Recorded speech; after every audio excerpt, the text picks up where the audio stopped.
Terraria Calamity on Death Mode and Legendary difficulty on the Get Fixed boss seed is too easy, and anyone who doesn't beat it like that has in fact not beaten the game for real.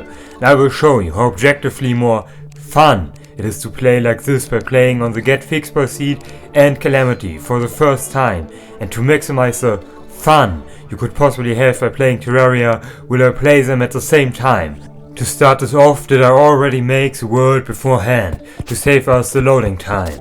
And during the world creation did nothing abnormal or extraordinary happen, so it would not even be worth showing it.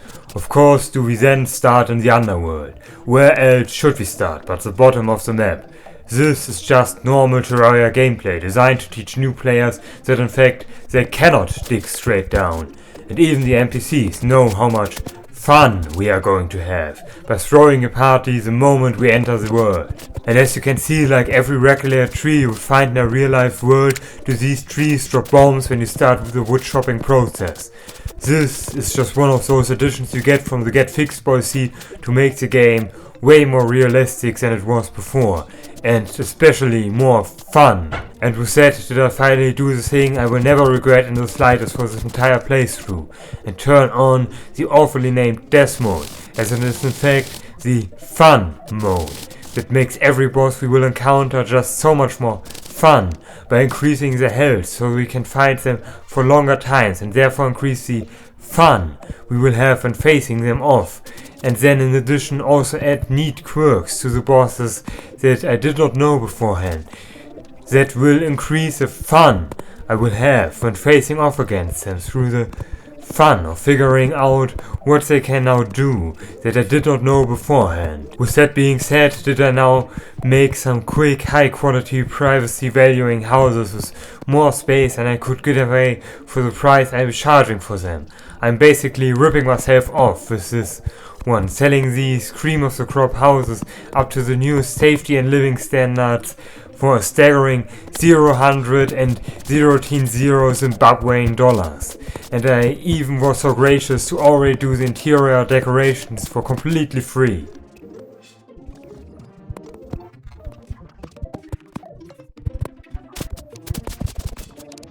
After having given away an arm and a leg out of the sheer generosity of my heart, did I do what they tell you not to do and dig straight up, encountering our first fun friend who just for us went to the gym to increase his health fourfold, so that we could have much more fun with him than we otherwise would.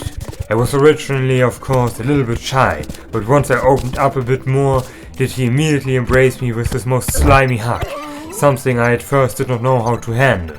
But once I returned, did Yellow Slime bring his friend, who was excellently at helping people to never feel insecure ever again. And here is just one of those fun facts about parties that you might not have known before. But any party of course can only truly end when there are no people left to party. So all the NPCs decided to join Yellow Slime and his friend Ghost in all their unliving. And just like you would expect it to do, does crisp honey contain lava. A completely reasonable and understandable change from the Get Fixed boss seed that would make traversing the world so much more fun, especially after the Not the Beast seed included in the Get Fixed boss seed solves the problems of bees dying by turning the entire world into one giant beehive, with crisp honey blocks and beehives being at every one time the most abundant block on the screen.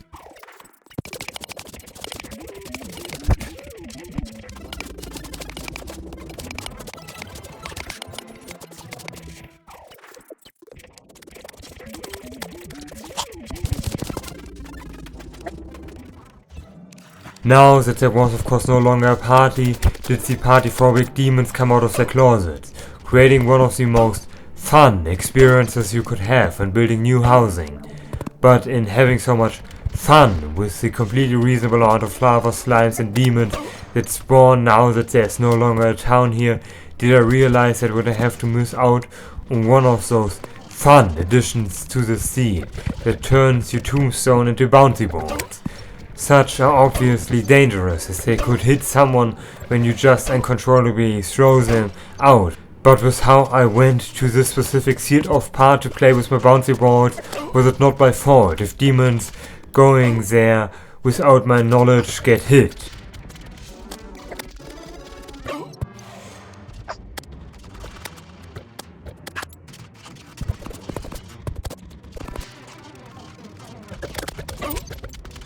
with having a completely reasonable and fun time with all these friends that came swarming me after Yellow Slime's friend Ghost cured me of my insecurity, did I now decide to drip myself out, while also no longer fearing to show off my 10-legged squid heritage. Once I had done so, did I gain so much respect from all these nice fellows all around me that they helped me making an even better apartment complex.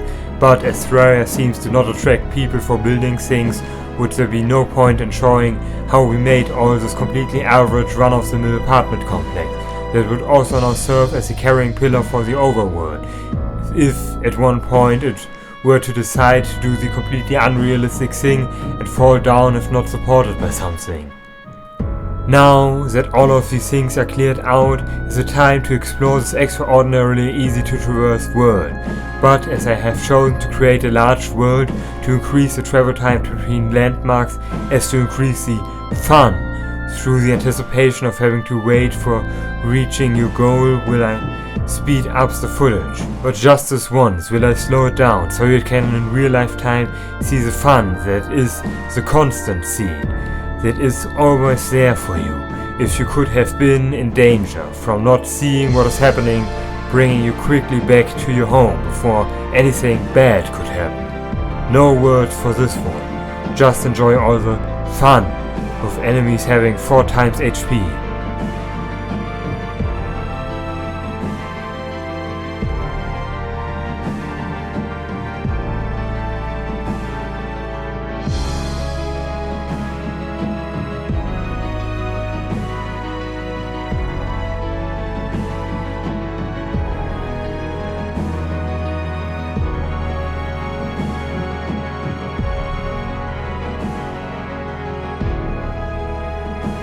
Once again, I was saved by the constant siege from imminent danger I could not see, and then here I had my encounter with Pinky, who despite all of my warning screams constantly jumped into that pool of lava that just happened to be at the roof entrance of my apartment complex.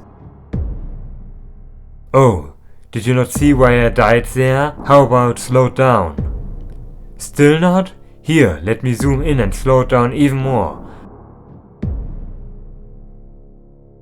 How fun that boulders now explode into many fun particles that move at Mach 10. This isn't even anything from this challenge, it just seems that gem critters crashed the game and placed into the recipe browser. But to my dismay, did the world save beforehand so that I could not have the fun of replaying through the things that had so much fun the first time around. And here you see one of the most important additions from Calamity in gem crawlers, who, unlike the completely worthless 10 silver to be exact, and unusable gem critters that cannot be used to create magic storage without having to dig out the entire world for gems, are an easy way of obtaining the gems I need to start magic storage. But honestly, I don't even know why I would want to do that, when I have so much fun in looking into every chest to find the things I need to craft something that is a prerequisite of the one upgrade chain needed for the item I actually want to craft. Another fun addition to the Get Fixed Boy seed is how hard crystals are turned into boulders, so that you no longer have any need for more health, as they make you respawn with full health. Something I should have known beforehand, so that I did not foolishly reminded from below, missing out on the free heal I could have gotten. If you have ever wondered how you could obtain stars in this world, you fool! It is only natural that they drop from slimes, like they always do, so that you can earn them.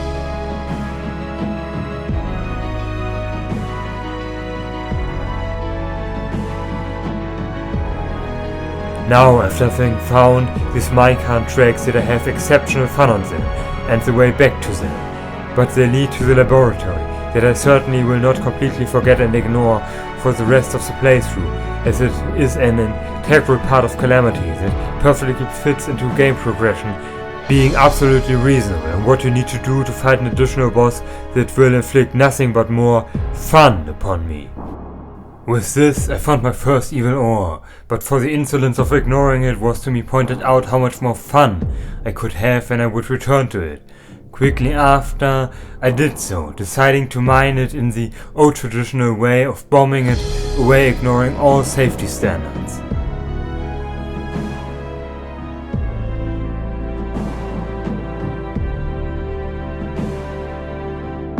Who knew that they would come up with an even more fun addition to the underground traps by placing bouncy ball traps in it.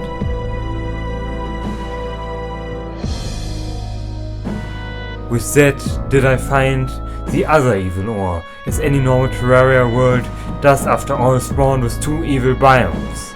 And here I felt the fun that is swimming in lava, as the lava clearly saw how hesitant I was about this, so it did the first step, overcoming the biggest weakness it has just for me, and learned how to flow uphill. Perfect! I always wanted to have to go to a hard crystal just to get funified by a boulder, to then right after that feel the fun that are hard boulders. With all the things I had acquired but not having a magic mirror, did these black slimes graciously send me back to spawn, so that I could use my items. This allowed me to make the Light's Bane, which is exceptional for its ability to create a wall that will inflict fun on the enemies that come near me, as I thought it was unfair how I was the only one who had fun up to this point.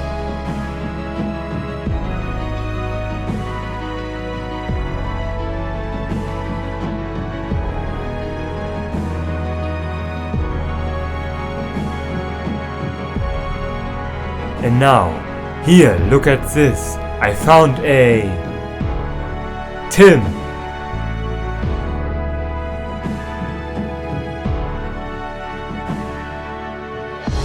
Now, is this not one of the most fun experiences I missed out on? That when mother slimes die, do they explode into a party of fun amounts of baby slimes?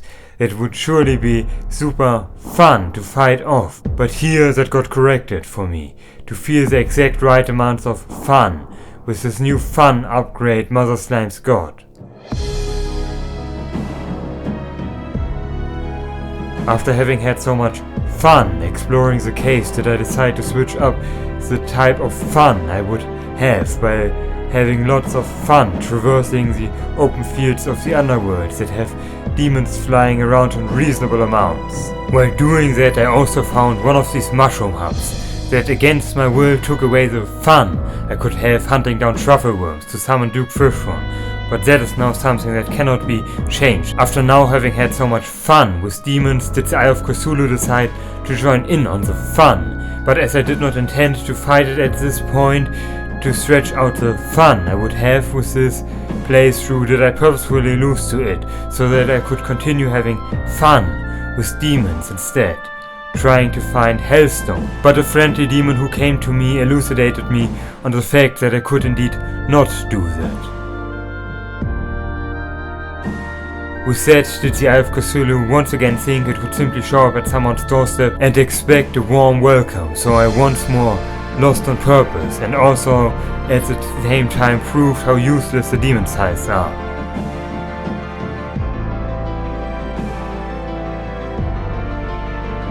After that did I have the pleasure to traverse a big chunk of crisp honey, but thankfully did this first pass end in a dead end, so I could explore through these crisp honey regions even more.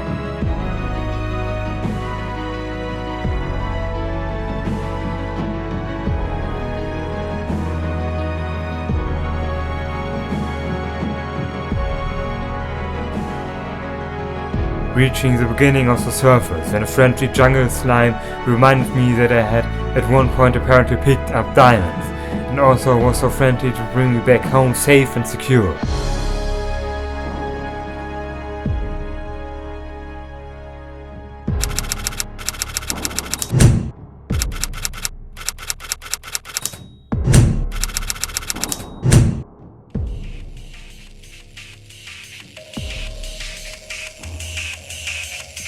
This was of course not a reason to procrastinate, and instead achieve greater heights, deciding the fight against the polar exterminator, absolutely and 100% certainly intentionally.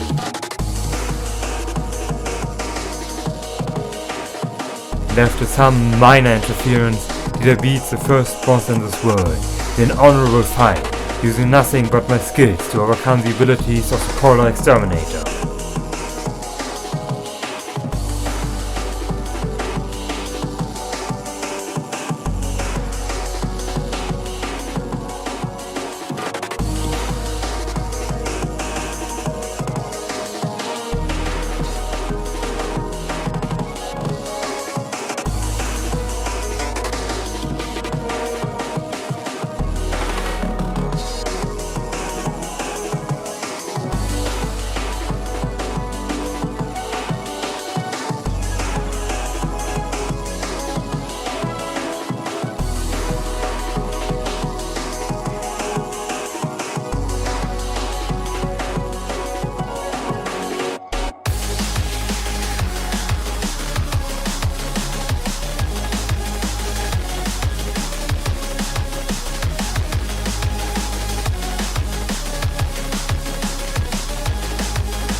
Before I now reap the rewards of my hard work, did I decide to quickly look at what the surface had to offer, but as expected was this completely covered in corruption, and the reason why the new players always start in the underworld.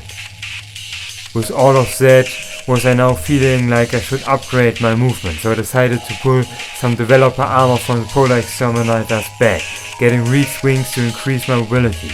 But I would of course absolutely not need this in the slightest for anything at all, while also upgrading from a sword to the much more superior weapon of mass destruction in the form of a yo-yo, which would prove its worth as a weapon of mass destruction by vanquishing the entire army of goblins. This understandably terrified the Eye of Cuthulu, so it attempted to stop me.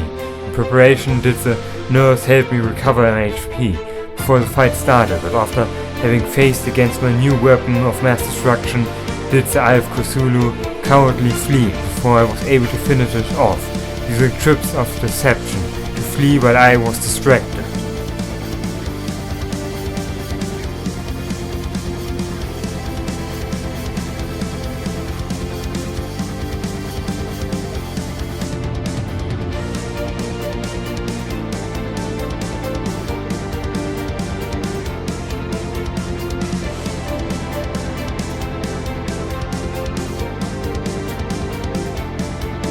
In my following exploration of the half-corruption, half-beehive biome, did I find one more of the plentiful additions to increase the fun of the sea.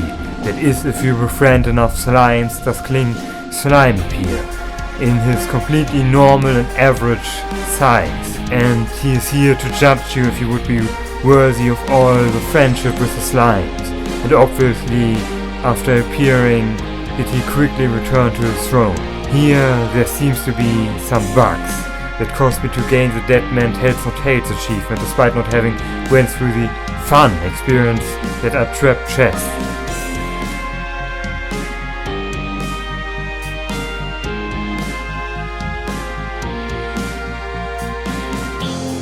I now started the fight with the Eye of Cuthulu, which is obviously so easy that I could beat it at first try, without armor and nothing but a copper short sword. But if I were to do that, that would make you feel bad for not being able to also do it. So I intentionally die multiple times to the eye, showing off all the possible ways you are not supposed to fight it.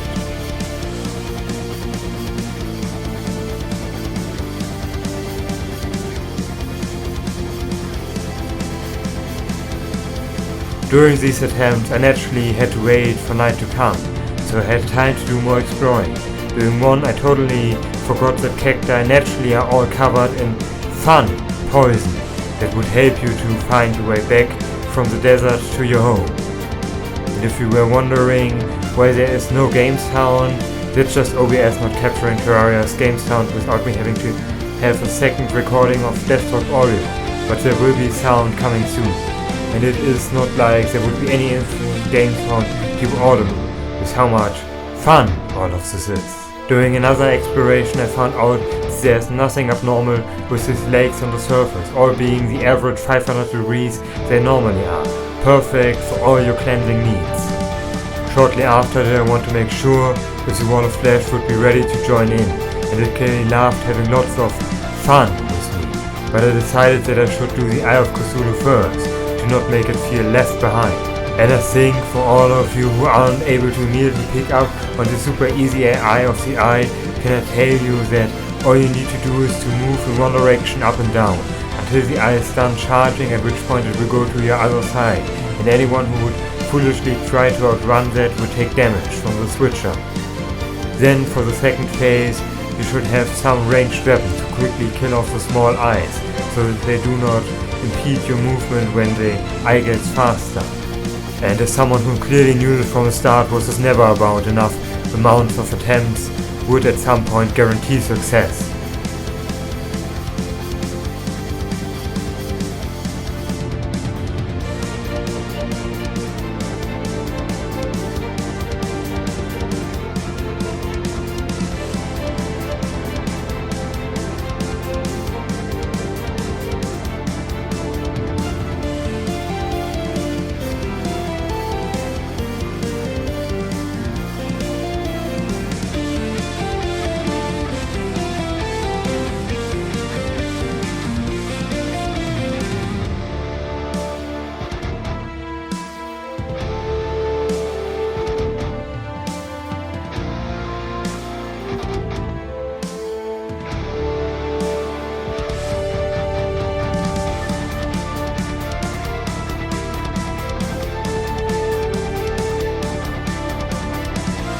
With the Eye of Cuthulu having had enough playtime, did the Eater of Worlds quickly make an appearance. But I had to postpone our playing time, as I now was going to make a sky elevator, like you would do in any Terraria world, once you had gotten the basic tools you need to do that. This process became exceptionally more fun by the fact that 70% of the blocks in your way would spawn a liquid on destruction, which made the process just so much more enjoyable, as it would otherwise even potentially become boring when you only had to destroy blocks.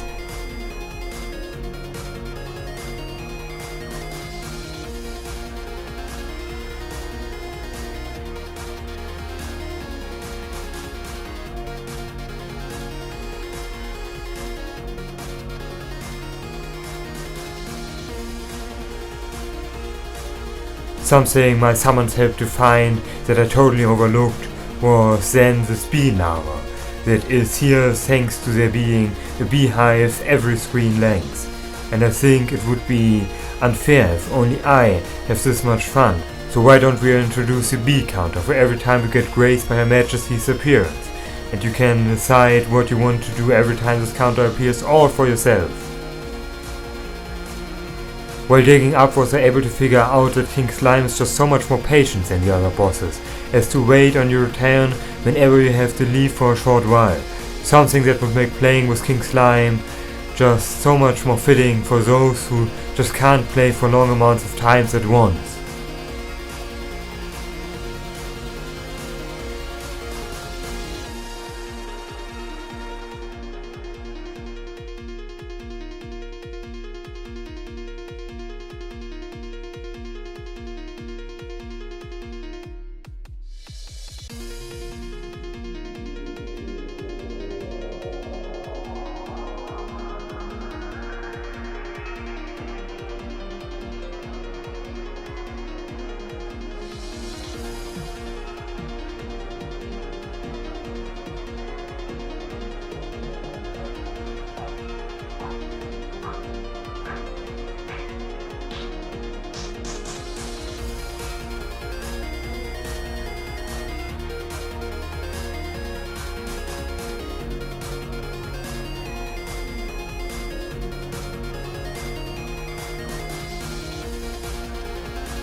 With a quick and easy way to get to the surface, I was now ready to explore more of the world, finding a desert temple, using all of my skills acquired from movies that I totally and absolutely not fall for the traps inside these temples, but I was only scouting out.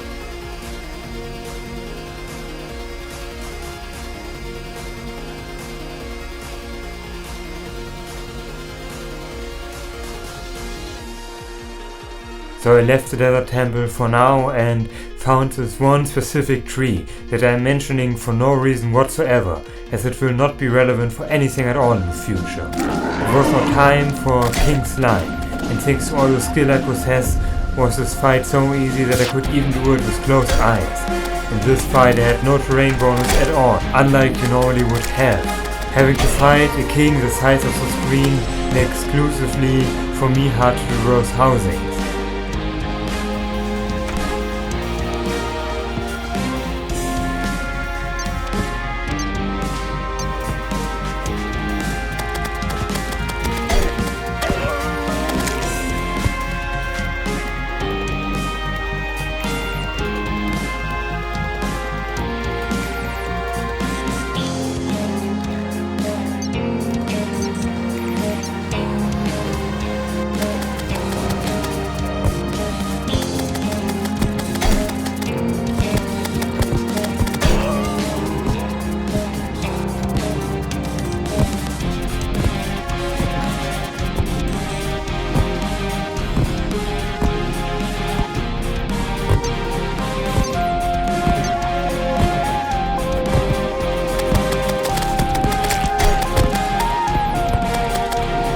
finishing on my first try, obviously proving that I of course also could have first tried the Eye of Cuthulu if I really wanted to. And after this one of King Slime's royal subjects even thanked me for all the fun I brought upon them. What a nice rainbowy ooze.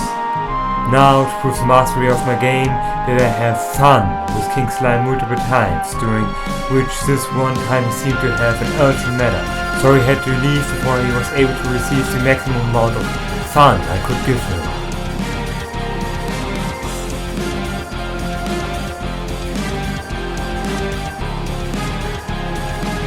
With that was now time to go to my new surface arena, made of both corruption and crimson blocks, so that it would count as both biomes, for me to fight all the 4 bosses of those biomes in here.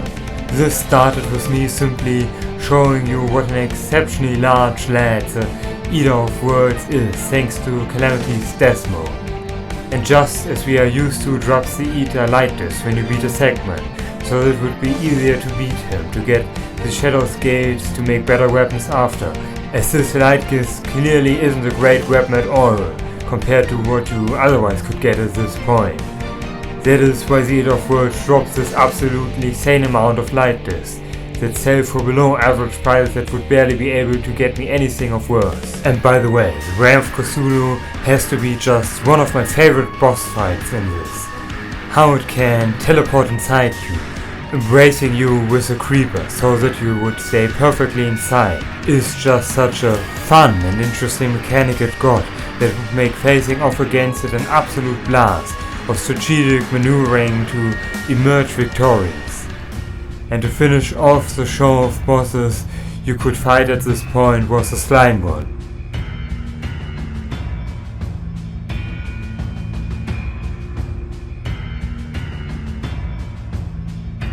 who had some cool and interesting tricks, like this one.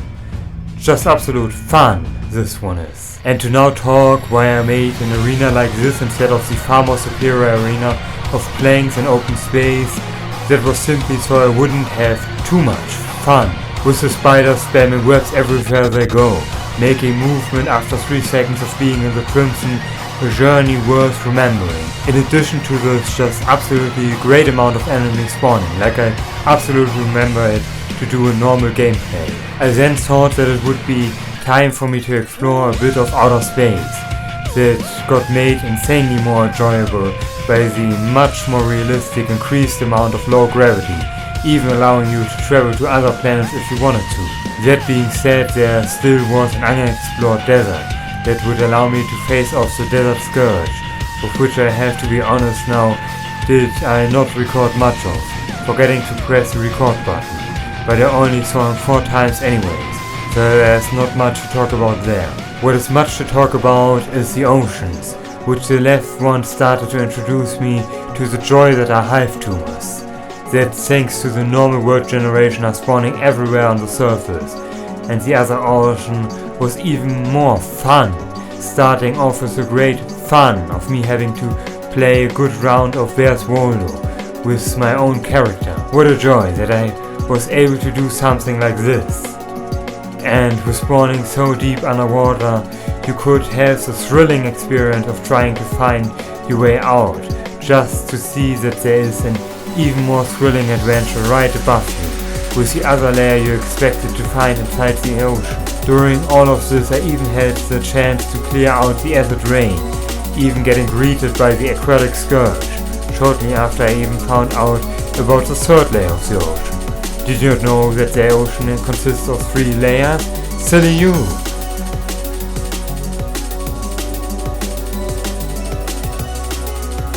This is now the only appearance the Desert Scourge will sadly get, but there wasn't much going on anyways.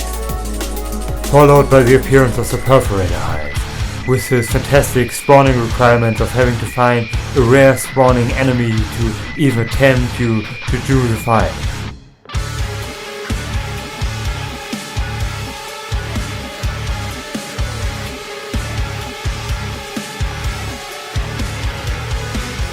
So I decided to have much more fun with the fun gimmick of the rain to do fun teleports that would absolutely fun to avoid and were completely fun to be part of this boss that would make it so fun, how much agency you have in facing off the brain.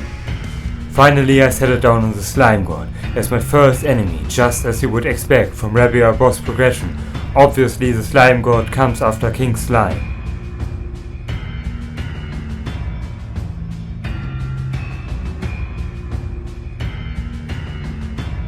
Isn't the constant just a blast to be part of the seed?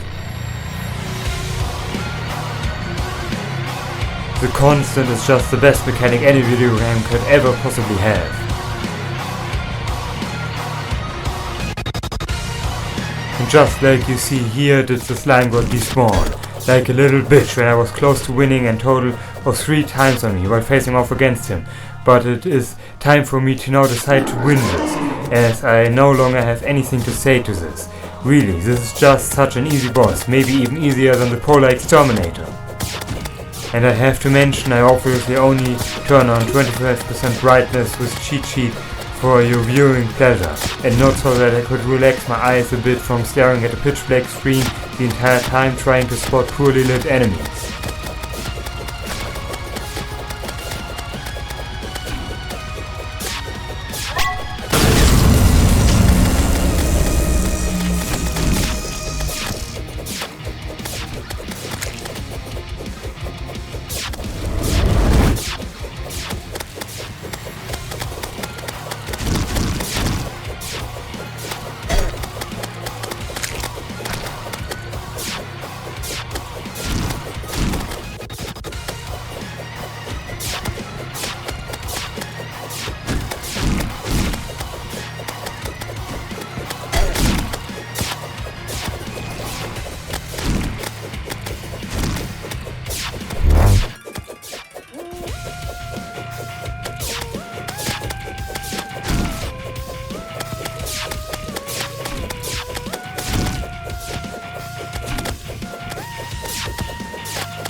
Look, just how many friendly fellows are here to congratulate me on my victory. They really helped me out so much during this fight, with their omnipresence, always being there to remind me that they were cheering me on. After I won against the Slime God, did the Eater of Worlds put my expectations of reality on a far more grounded level, showing me that I would never feel happiness, fulfillment, or any other positive emotion during my entire life.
And fuck yeah, fun you demon hellspawn, go back to the 7th level of hell where you belong. And after all the suffering and pain I went through, all I got was the worm scarf, as the slime god tools are far superior to that of the Eater of Worlds. So far that they can even mine the cobalt that is in the planetoids to give me the irregular game progression full cobalt armor and tools pre-Skeletron. It was now time to explore more of hell, as we are forced to face against the wall of flesh in here, finding the brimstone crack that made so much more open space in hell that I was worried I couldn't enjoy the wall of flesh like it was intended to, having to maneuver through the buildings of hell. But what I was actually here for was hellstone, and more importantly a hellforge to allow me to make the next bigger part in the upgrade progression. Needing now obsidian as well, which was plentiful around the barriers between the different layers of the ocean. After that did I now simply test out the wall of flesh to see how this fight would work, never in the slightest even attempting to win this fight of course, which would be comedically easy for me to do first try every time. First would it be time to find the dungeon, as to have much more fun with it, unlike when you would go there far later with too strong equipment. But obviously I totally knew that it was on the same side as the sulfuric sea, and I in fact first wanted to find the shimmer, which I completely knew existed, as I totally didn't skip out on playing Terraria for so long that I only knew of things around the time New Lord got introduced. And there was even a heart here to transform into the vital crystal.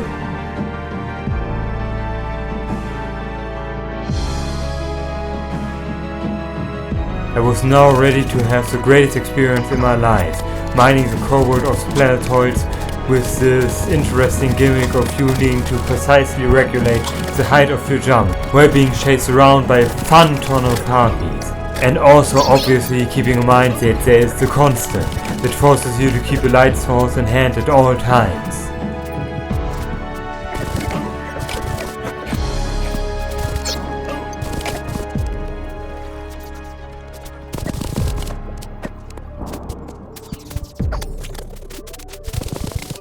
Now using the newly added recipes of Calamity that completely took away all the fun and joy of having to scour your entire world for certain chest exclusive accessories that you very well could have the joy of realizing that there are none in your world, of the 11 different accessories needed, forcing you to fish for crates in the hope of getting just one.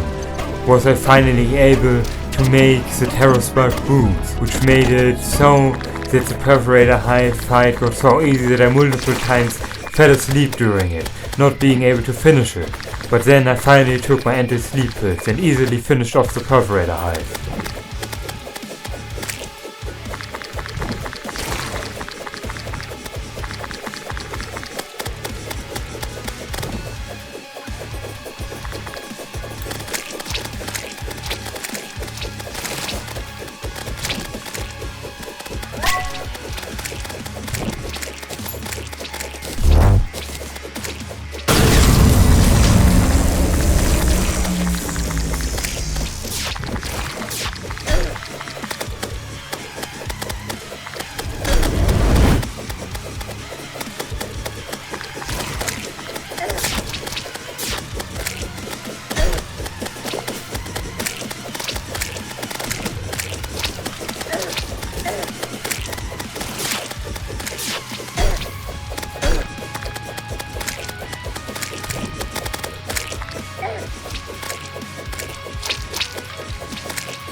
Here I found the dungeon, and a fun fellow made sure I wouldn't miss it. I obviously wanted to know what was around the dungeon first, instead of searching for the entrance, as it would show me what the desert had to offer, which was all the sand I could ever need to make glass for potions, something that would be very helpful later on.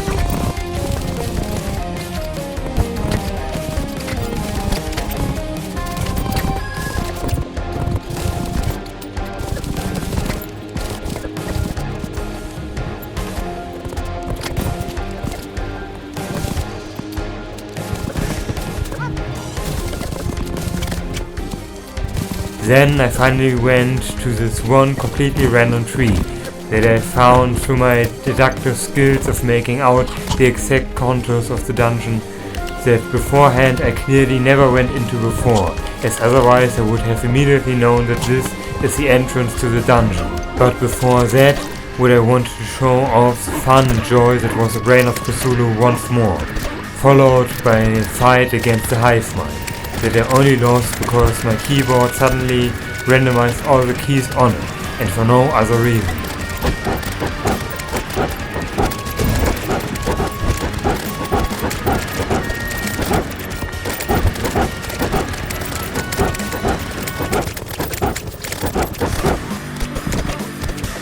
This was then me showing you just how hard it could be for some people that aren't me to discern if it is already real night, when there is perpetual night in the sea, followed by me using this intended game mechanic of the shimmer to decraft my light disc, as I simply no longer wanted to see them anymore with how useless they are. Getting some totally outclassed at this point hallowed bars, souls of light and souls of mind that will not be useful at any point during this video, and you know that that has to be true, as a person on the internet would never lie. I now wanted to see how the Eater of Worlds is doing, completely forgotten that he was currently in the 7th layer of hell, so all I got were his children, who had an extremely fun experience with me, and I obviously did this so I could decraft more light discs, to show just how worthless they truly are. Finding afterwards the giant wall that was the abyss that made up the entire right ocean, explaining why I was no longer able to use the ocean conch to teleport there, with the much more fun spawning spots having been flooded by me. This was one of those changes caused by the Get Fixed Boy seed that wasn't even held true by base Terraria itself, of supposedly inverting world generation, but not having the dungeon or temple entrances at the bottom of them, unlike Calamity, where they actually did invert how the abyss spawns.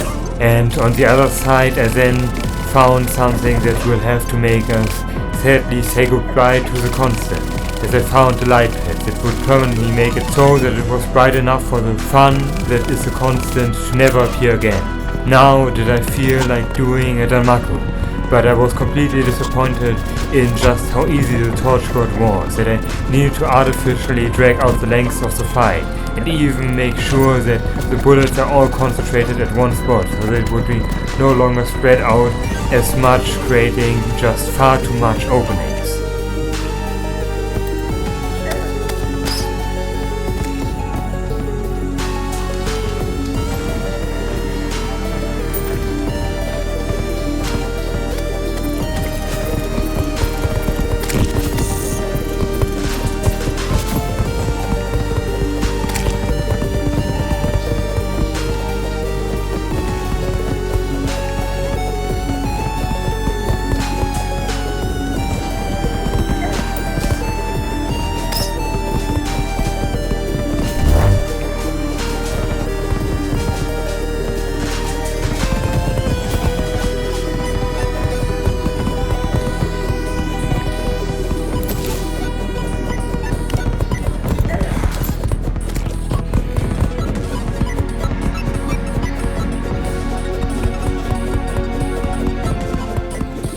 And just because you felt left out did I make a quick trip to the Queen Jellyfish afterwards.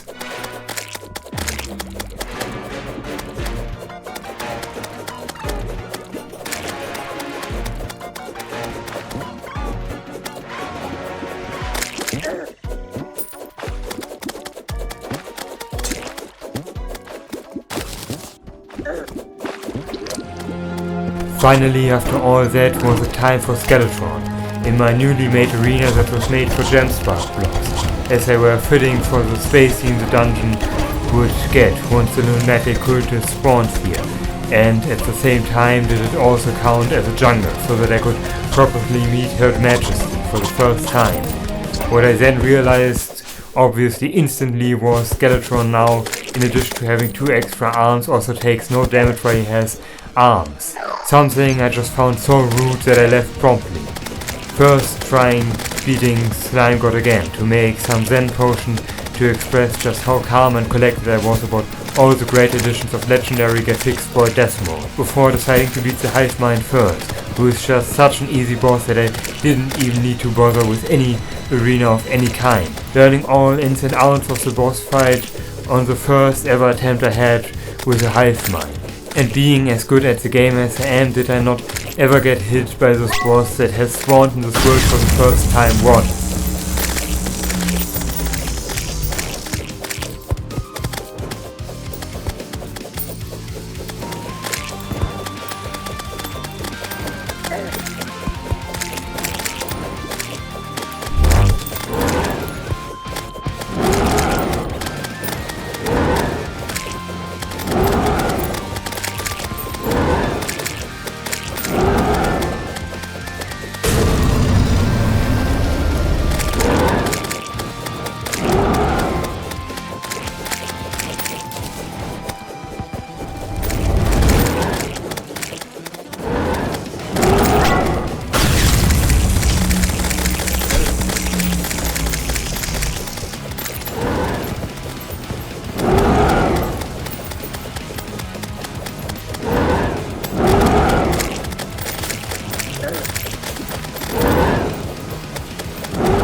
After the fight, the Hive Mind even helped me getting home faster, and then also did a quick visit as well before I could move on to Crabulon, who I could fight in the newly created mushroom biome that I had made next to the World Center arena to get some prime crab rays.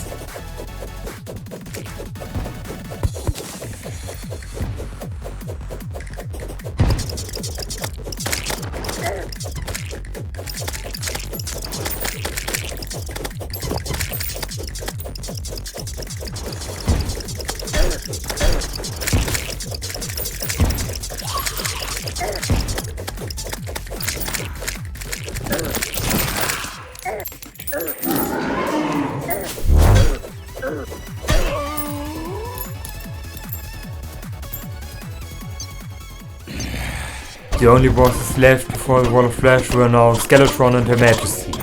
And while there was obviously not much interesting happening with how predictable and easy to understand these bosses are, with Skeletron having his normal ability to spawn skeleton mages that throw nice and fun fireworks in the air during the fight to make it more cinematic, while Her Majesty was also a usual self-spawning lava-filled beast as any regular bee would be, this fight was naturally a trivial one, with how easily could dodge her, charging by moving in opposite direction to her, jumping over her and under her in circles that could never be screwed up by you starting to move in a direction at the same moment Her Majesty decides to charge in the same direction.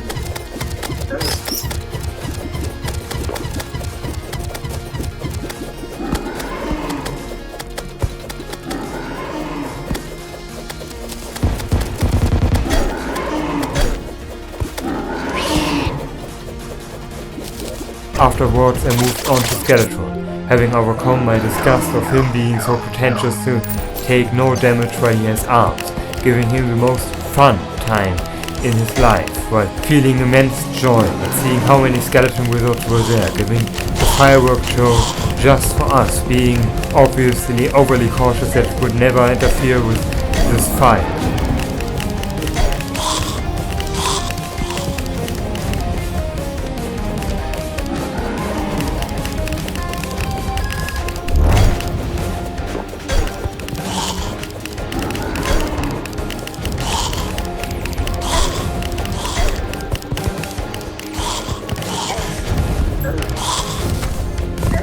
The dungeon heist operation could now commence, starting this instant, with me finding the mechanic to gain the ability of creating wiring that would not be able to do much, as there was no way you could use it for anything meaningful in this game, with that being the reason why people just don't enjoy the building part of Terraria and why I needed to skip that part for this video. The only important thing I got from the dungeon then being gold keys and shadow keys that would be usable in the abyss.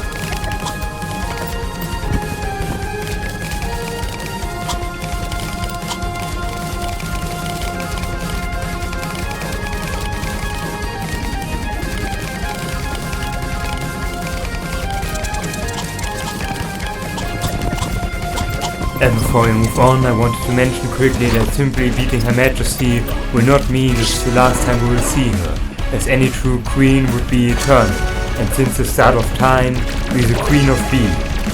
Which leads us to the last thing that is left in this video, with that being the Wall of Flesh, a fight that would give me no complications whatsoever, exactly like every other boss fight in this difficulty. During this fight was just an completely underwhelming amount of imps that I completely forgot they even were the addition the Wall of Flesh got from the Get Fixed boss scene.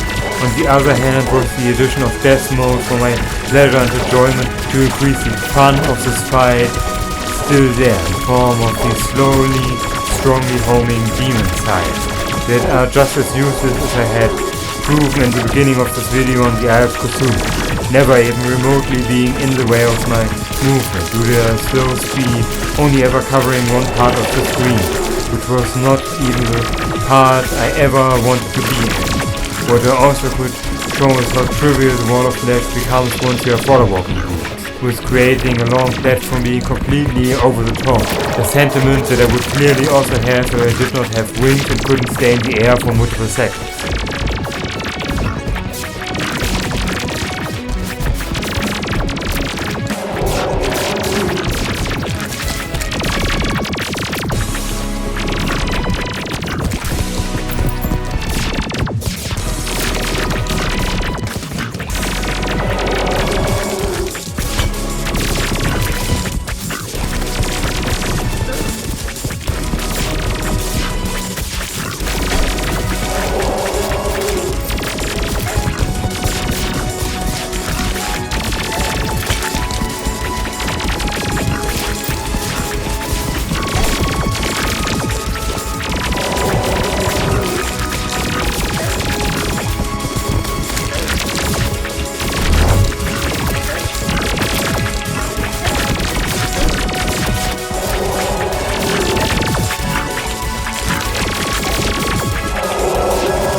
This now brings us to the end of pre-hard mode.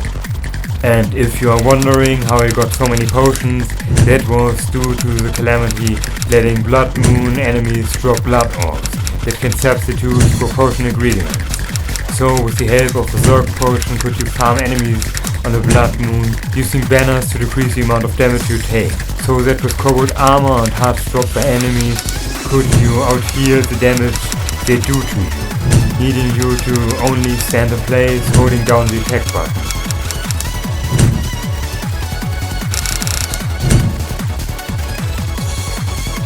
That now means sometime after this will come all up to Moonlord. If you want to see me suffer through that as well, might as well leave this up. Also, how about the fun game at the end? In the description did I leave the amount of times I faced every boss before they killed me, in addition to how many times Queen Bee spawned accidentally, and how often the constant killed me. Now it's for you to guess which of the bosses I fought was able to outpace the constant. There are two that did so, but who could they be?